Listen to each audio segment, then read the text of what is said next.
Apple Ones. Vi kan billede noget, der hedder et ocelotbillede.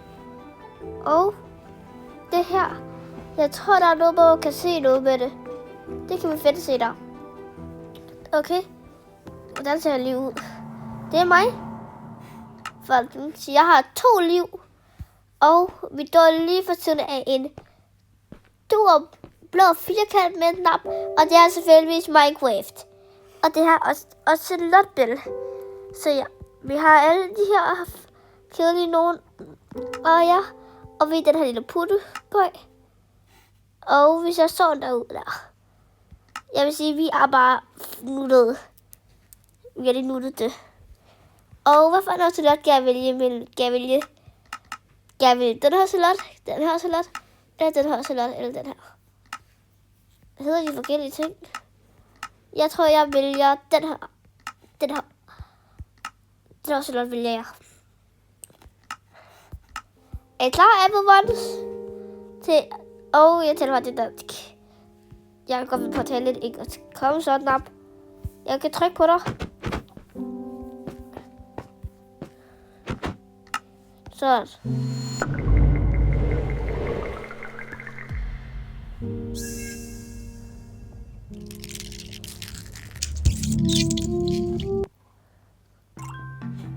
Ja.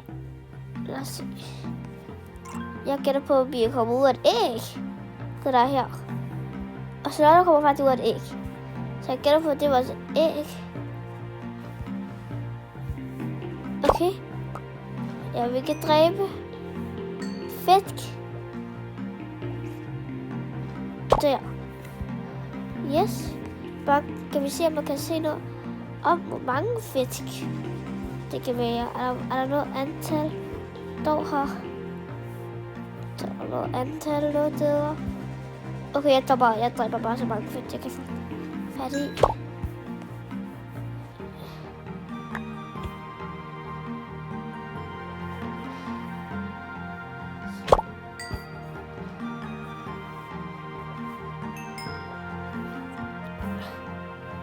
Hey, fedte butter. Så. Hvor meget står der? Okay, er vi tæt på? Der står 20. Og vi har ikke 20 fisk endnu. Så ja. Vi kan have 20 fisk. Folkens. Det har jeg lige fundet ud af nu. Det er 20 fisk. Og vi har lært bobler. Så vi kan godt tåle at være under vandet i lang tid. Jeg gætter på, at vi kan være under vandet i rigtig lang tid, når vi nu ikke vil kunne det med Minecraft. Så det her er ikke normalt Minecraft. Vi spiller ikke normalt Minecraft. Vi spiller også lot Minecraft. Så vi kan have fedt dræbt.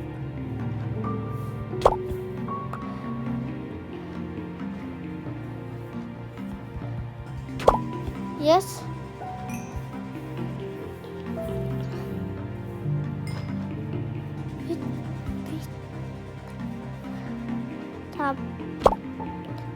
Yes, så kan bare dem høre fedt det.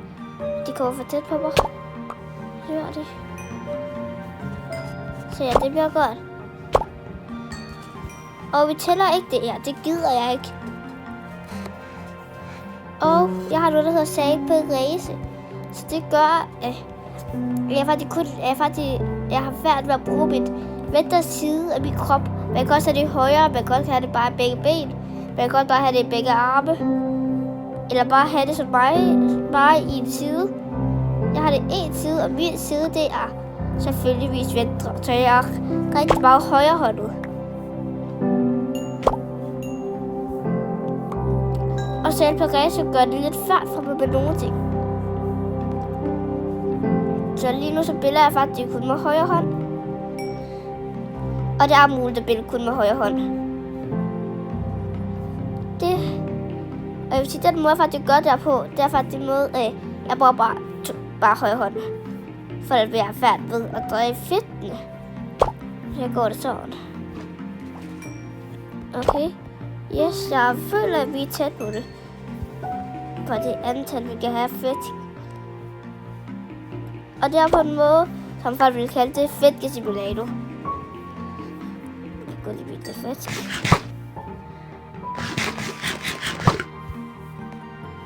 Fisk. Lad os se, hvor mange fisk. Der ligger døde i. Er der en fisk tilbage? Ja, der var kun one fisk tilbage. Og hvad betyder det som forældre? Det betyder, at vi må komme over til næste område. Og vi må lige komme over til næste område før. Okay. Vi gør fart på nu. Okay, nu står jeg lige aviser her. Ja. Og nu kan vi begynde os ned i... Sådan.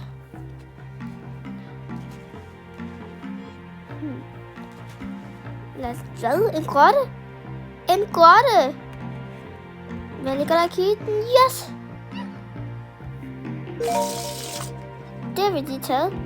Og flere fisk. Vi kan ikke få nok af fisk. Der er ret en gemmer vi lige til der. Den her også er klar.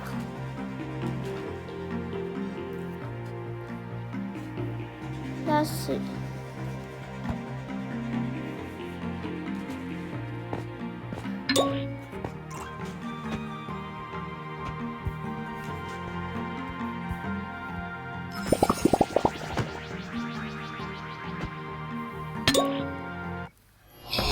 Jeg opgraderer.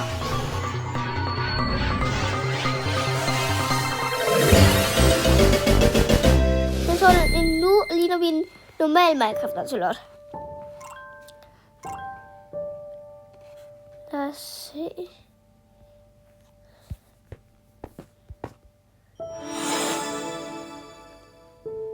Okay. Jeg vælger den her. Den synes jeg er det sejeste. Så det gør, at andre dyr får færre ved at se mig, så jeg kan blive død. Og endelig er vi kommet herover. Ja. Hej, vi kan herind. Vi kan i bygningen og se. Det er ocelothus. Ocelothus. Ocelothus. Bare tag det, så kan jeg varme nogle fisk.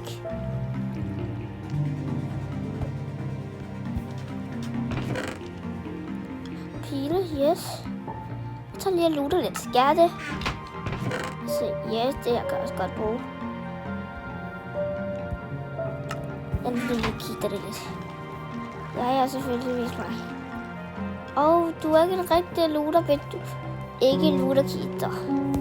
Tingene kan selvfølgelig ikke være i vandet, så har vi vores second point der. Og du crafting table. Load.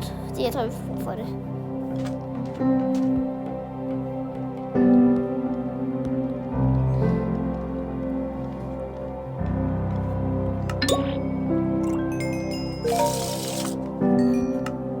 Det kan jeg samle sammen. Jeg har selvfølgelig ikke så mange ben lige nu. Og nu kan jeg gøre mig ned i vandet.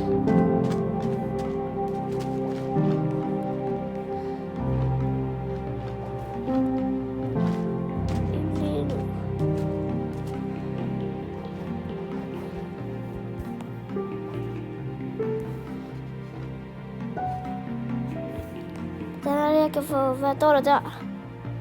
Far? Der står gå til trofærummet.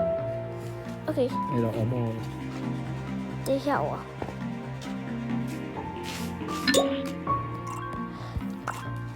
Hvad står der så nu?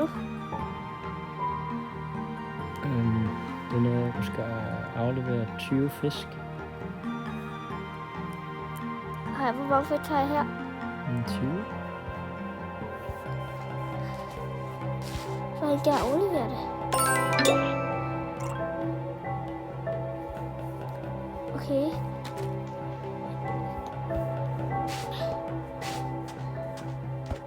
Nå, jeg kan lave ting ud af det her, tror jeg kan. Jeg kan lave ting. Se. Okay, er der noget vandhul? Her.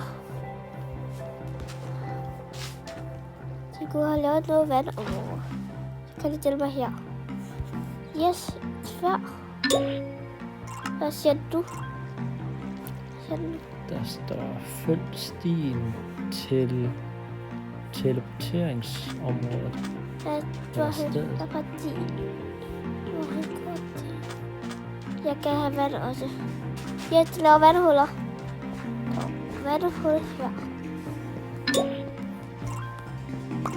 Så jeg gå videre. Det er godt.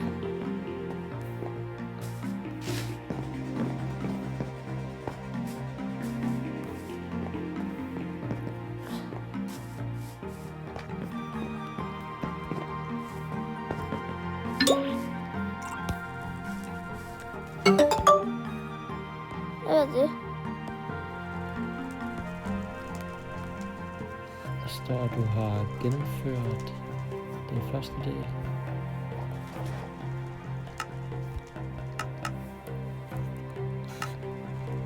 Hvad er det, jeg så kan gøre nu? Skal jeg myrde en ko? Folk, skal vi myrde en ko?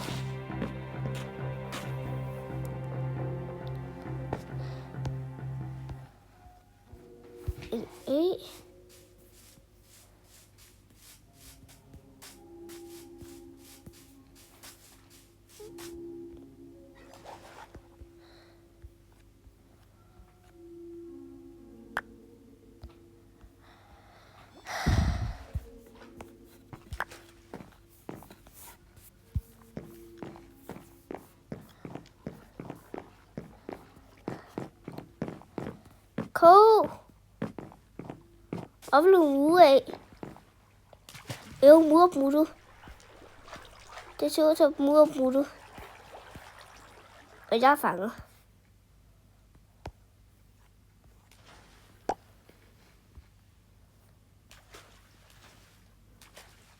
Ja, hvad kan jeg gøre herude?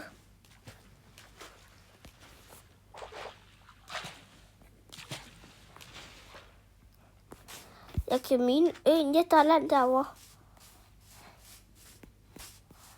Jeg går lige tilbage.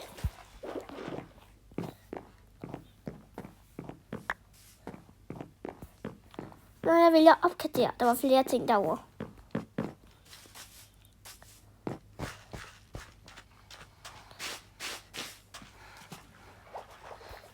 Yes. Hjælpe folk.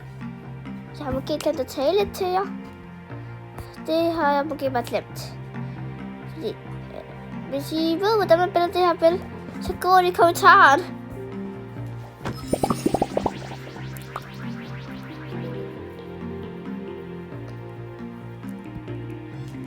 Ja, den mobber mig. Seriøst, folk, den mobber mig.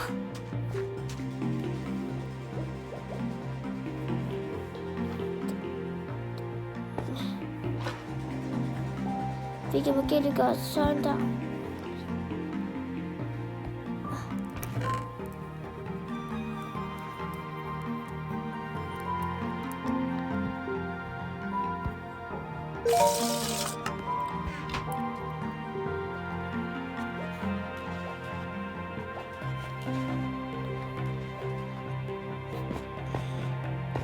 Så jeg kan ikke, der synes, at det er fedt.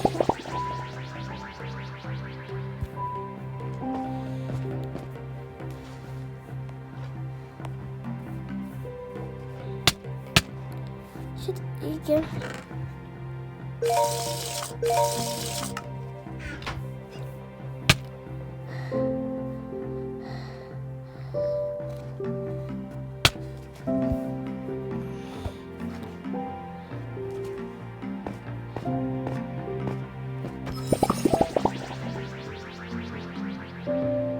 Hvad kan jeg gøre for at få det sidste level?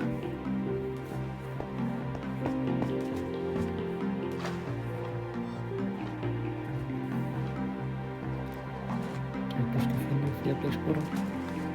Bruger hvad for nogle blæksprutter? Nå, jeg tror, der var blæksprutter, der blev fandt. Du ved det efter kisten. Det er bare ting til at overleve. Det er bare nogle penge. Det er bare deres penge. Godt. også prøve at se hen i trofærummet, hvad der står der. Jeg tænkte, jeg går ud af mine. Og det er derfor, jeg gerne vil opgradere. Det er for at få bedre tools til opgraderingen.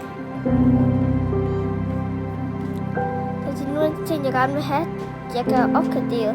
Det er faktisk det, som jeg har brug for her. Det er også for landjordkræfter. Det er hvad jeg har set det.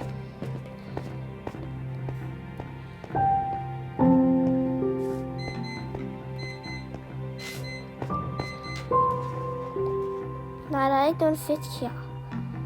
Shit, hvad kan jeg gøre?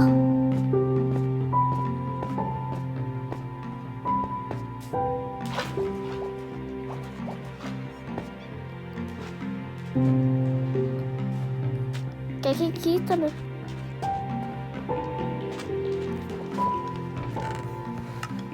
Jeg kan finde den der træsit.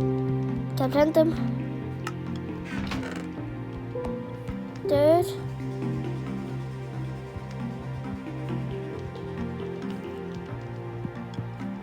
Så er det dirt.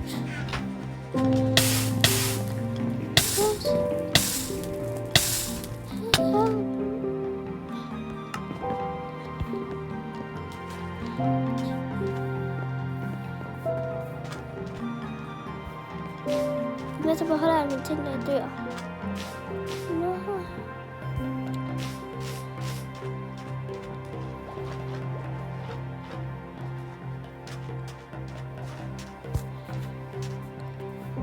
Hvis vi er helt, så ligger der en lille brun level sådan.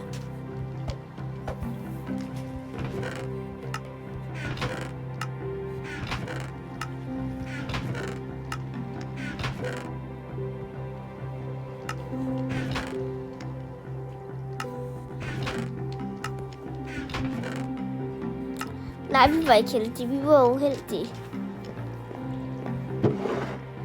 Yes, fisk. Har det vi mangler? Sådan. Det her bliver, jeg vil sige, jeg tænker, vi kan finde lidt mere ud af det i næste video. Tænker jeg. Så jeg tænker, jeg tror, jeg kommer til at gå se lidt film til at finde ud af, hvordan jeg gør det her. For jeres skyld.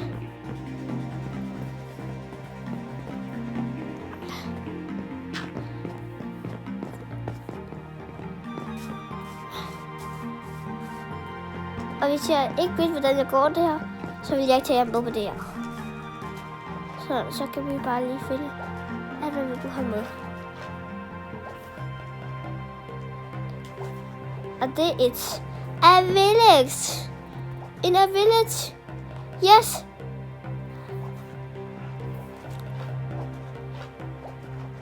Jeres UFO skal byen.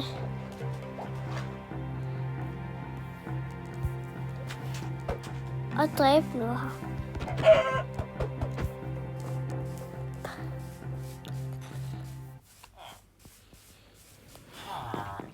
Du tænkte over, hvis du så en ocelot rundt i din by.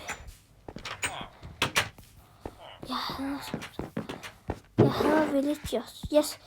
Nu kan vi hjem. Nu kan vi hjem. Applebuns, nu tager vi hjem. Og så trykker vi her. Godt.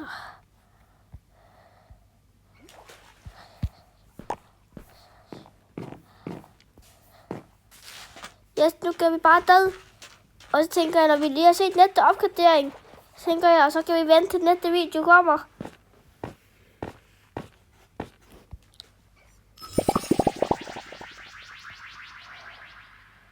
Jo. Vi kan lige have død igen, ser det ud til.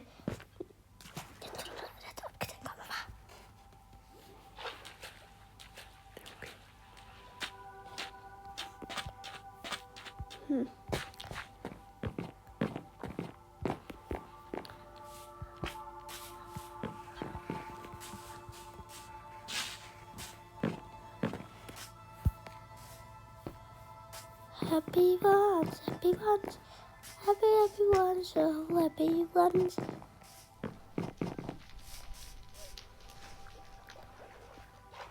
For så kan jeg rigtig godt lide at lave videoer. Det uheldige er bare, at vores dyr er ikke så dark helt, som jeg så. For villagen. Og shit, der kommer der et monster.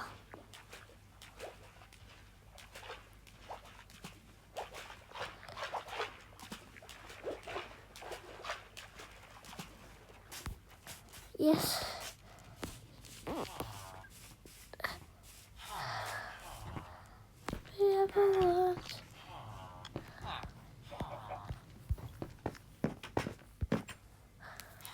Good night. Yes. Det er ikke så tæt på vejr, som vi plejer at have det. Så ja, nu er vi bare lidt. Godmorgen, villager. Jeg har et nøgle. Nu tager vi hjem igen.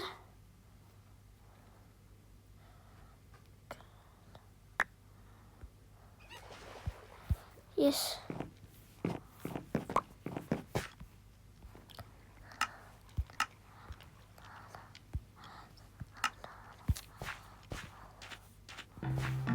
Kvittet nøgle.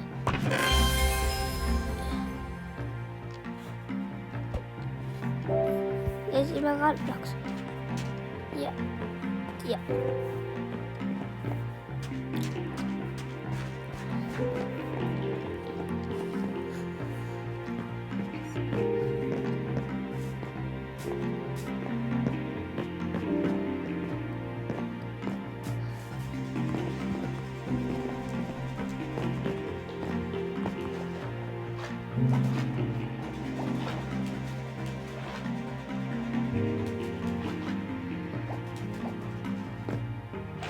Der er flere opfattelser, så er det mit billeder her.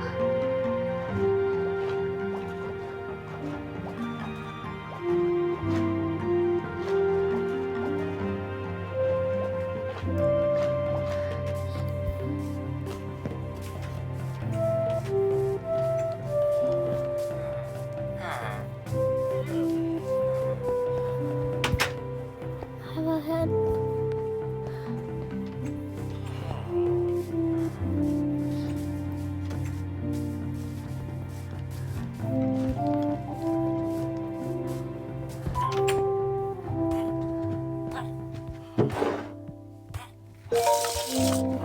Så nu tager vi hjem. Er jeg klar til, at vi siger bye hjem? Og så yes. Nu er vi hjem igen. Vi kan måske lige have lidt mad.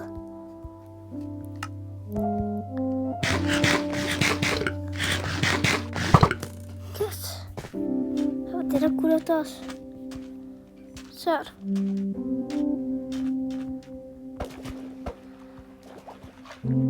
Hvis vi er heldige, så er det nu, vi siger farvel. Og hvad gør vi så bagefter? Det er kun indtil vi kan sige goddag igen. Og det kan være, det bliver også i dag. Kom så.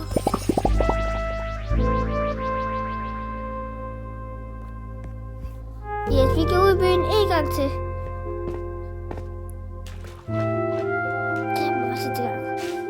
Det her er sikkert sidste gang, folkens. Og så er vi bare virkelig uheldige.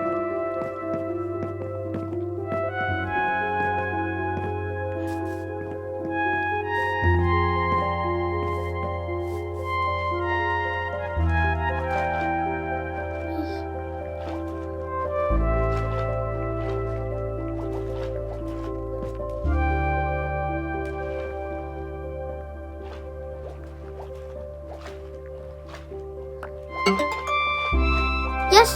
Hvad? Fik I tænkt på det der? Okay.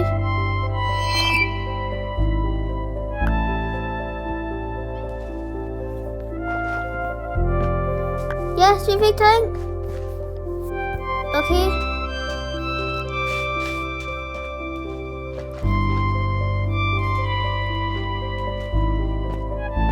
Nu ligger det også.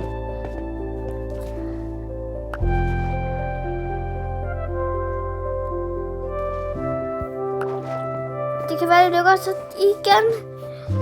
Den driller mig.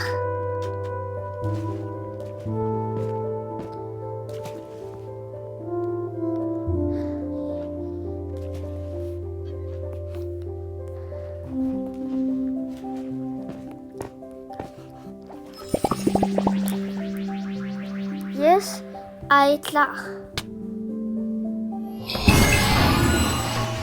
Så jeg gad det bare mig.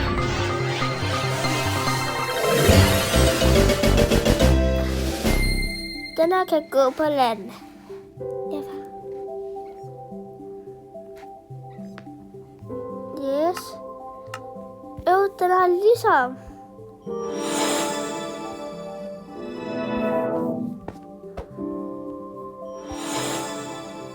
Hvad er det derfra? Det ved jeg ikke. Prøv at kigge på det. Det er pyt.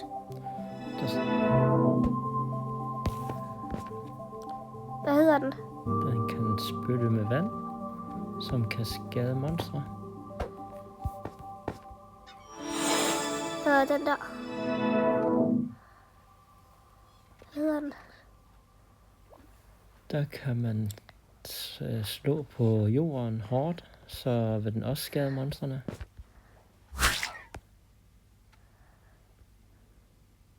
Jeg tror, det er den, jeg tager. Everyone, vi tager den her. Og hvad tror du, vi nu siger? Jeg tror, vi går lige over i sengen. Og så siger vi... Hvad siger vi så? Ved I godt det? Lad os håbe, at I godt ved det.